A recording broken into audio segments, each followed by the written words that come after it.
Now what I want to do is go through some terminology that's going to be absolutely crucial, fundamental for pretty much everything else we do in this class.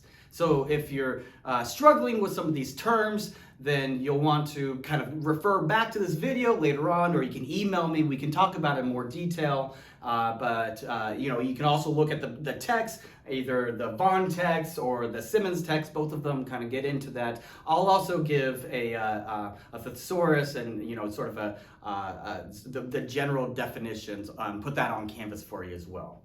But let's begin with the term proposition.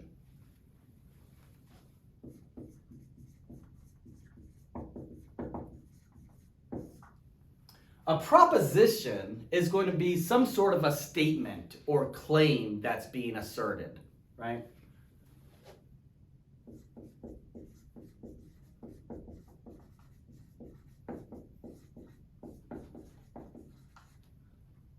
It's some sort of a statement or a claim that is asserted as true, right? As being true. Now, it could be the case that the proposition turns out to be false, but it's at least out there. It's being presented as if this is the case, right? It's sort of like factual. And so what we mean here by a statement or a claim that's asserted as true is that it's truth apt.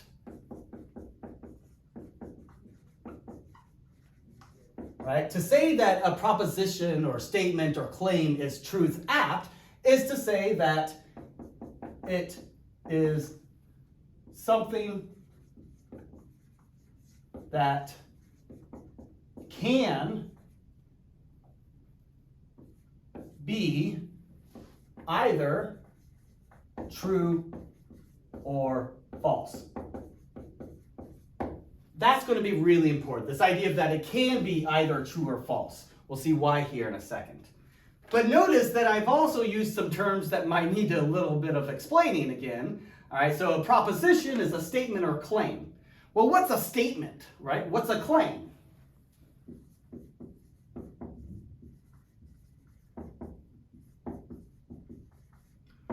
These are sentences that are truth apt.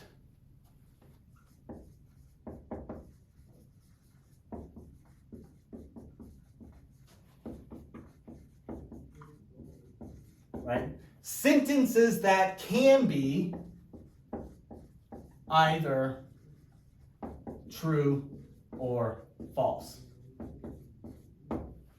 Right? So these statements or these claims are the sort of thing that are making some assertion about the way the world is. It's describing the world. It's asserting the world is such and such. It is the case that the world is flat, or it is the case that the world is round, or it is the case that humans evolved through a process of evolution, right? These are factual, at least being asserted as factual claims that have a truth value. It's either going to be true or the statement or claim is going to be false. There's no in between, right? It's binary in that regard. So oftentimes I'll use these terms, proposition, statement, or claim, interchangeably. In fact, oftentimes I'll use this notion of P simply to refer to some particular proposition. Or if I've got more than one, I might say Q, or I might say Y, or some other variable that helps me determine that what I'm talking about is some proposition, or some claim, or some statement that must be either true or false. See, this notion of truth and falsity being a binary thing is going to be crucial when we're thinking about arguments. Because one of the things that we're going to want to do is evaluate whether or not the statements asserted within the argument, whether those premises are either true or false, right? A good argument is going to have premises, which are statements or claims, that provide truth to the conclusion, right? It's supposed to be truth preserving within the conclusion, right? So if the premises are true, then the conclusion will be true. That's why we want to pay attention to whether or not these are true or false. Now, notice that there are sentences that are not truth apt, right? Not all sentences have this property, right? There's going to be some sentences that are not truth-apt. These are going to be like questions or maybe a command. Right? So if I ask you, are you hungry? That's a question. It's not a statement that's either true or false. Now, the answer to the question might be a statement that's either true or false. Right? If I say to you, are you hungry? And you say, no, not right now, maybe later. Well, you're describing some state of the world, right? Namely, whether or not you're hungry. And that's either true or false. So it's a statement that is truth-apt, right? But that particular sentence, the question, are you hungry, is not a statement. It's not a claim in that particular regard. Or think about the following kind of sentence. Go shut the door, right? That's a command. It's telling you to go do something. And so again, it's a sentence. It's a perfectly good, meaningful sentence, but it's not the sort of thing that's truth-apt. It doesn't have a truth value in that regard. And so we want to pay attention to sentences that are truth-apt. Those will be these kind of things, statements or claims that have a truth value. And then these other sort of sentences that are questions or commands. Those are sentences. They have perfectly good, meaningful expression in human language, right? But they don't have a truth value. So therefore, they're not going to count as propositions or statements or claims in this regard. And all of that is going to make a huge difference with regard to what we mean by a belief. So that's the next thing that I want to pay attention to. Okay, so what do we mean by a belief? A lot of what we're going to do in this class is be concerned with why we happen to believe something. What reasons and arguments could we give in favor or in support of some belief? Or maybe we should change our belief. Maybe I should reject some belief. So we want to know what exactly we mean by this term belief. So what is a belief?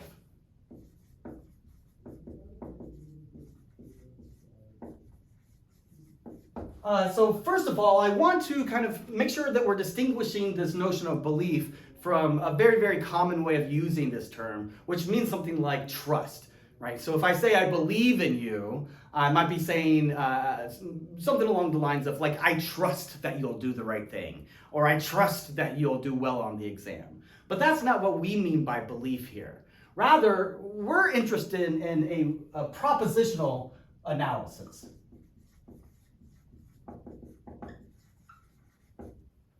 So what I mean then by a propositional analysis of belief is we're going to be defining a belief in terms of a kind of mental attitude that one has with regard to the truth or falsity about some proposition, right? To say that Smith believes that P, right? Again, I'm using this variable P to talk about some proposition, any proposition, right? Maybe the proposition is going to be today is Tuesday, right? So Smith believes that today is Tuesday. Or maybe the proposition is going to be God exists, right? So then we would say Smith believes that God exists, right? It can be any proposition you want, any sort of truth-apt statement or claim about the world. So when we say that Smith believes that P, what we mean here is that Smith has a mental attitude toward the proposition, or you might say like toward the proposition P. Right? So what we mean by a mental attitude, well, that's going to be some sort of like your psychological state, right? Some sort of a mental state. Or psychological state. And it's directed to that proposition, right? So what we mean by that is it's asserting the acceptance of P, right? So Smith believes that God exists. What we mean then is that Smith has a mental attitude or a psychological state such that he is accepting the proposition God exists as being true. Or he's at least accepting it as being likely or something like that. All right, so we might also say then that Smith has a psychological acceptance of P, whatever that proposition has to be, or might happen to be. All right, so that's what we mean then here by belief. It's this sort of propositional thing, right? Where the proposition could be anything, any statement that's truthout. And Smith, if Smith believes that proposition, then Smith has a mental or psychological attitude such that Smith is accepting that proposition God exists as being true. So that's kind of the basic idea that we want to have in the background with regard to what we mean then by belief.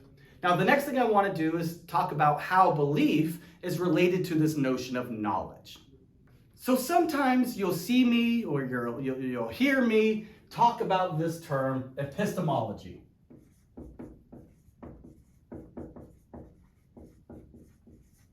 Or sometime epistemic. So let's make sure that we understand what we mean by that as it relates to knowledge. So epistemology is the study of knowledge. Or you might say of justification. I'll say a little bit more about what justification means here in just a second. So epistemic is just referring to that study or that kind of analysis. Right? It's an analysis or a study that's specifically focused on knowledge or justification. All right, so what do we mean by knowledge? This is a huge problem within philosophy. What I'm going to do is just give you sort of like the basic assumption of what knowledge is, as philosophers have pretty much understood it for at least since the Greeks up until the 20th century, really. So this is what's called the JTB account of knowledge, right? So here, what we mean by knowledge is it has to include justification. It has to include truth, and it has to include some belief. All right, so if I have knowledge that P, or if Smith knows that P, again, P is any proposition at all, right? If Smith knows that God exists, or if Smith knows that today is Tuesday, then what we're saying is that Smith has a psychological state or some sort of a mental attitude. It's a belief with regard to whatever P is, right? So we're talking about that particular mental state of Smith, and that particular belief is true, and it's also justified. And that seems to make sense, right? So if the belief is false, then it seems weird to claim that Smith knows that P, right? So if today is Friday instead of Tuesday, and we say Smith knows that it's Tuesday, well, that belief is false. And so it wouldn't make any sense at all to claim that Smith knows it, because that belief is false, right? Now, in addition to both the truth and the belief part of knowledge, we also need justification.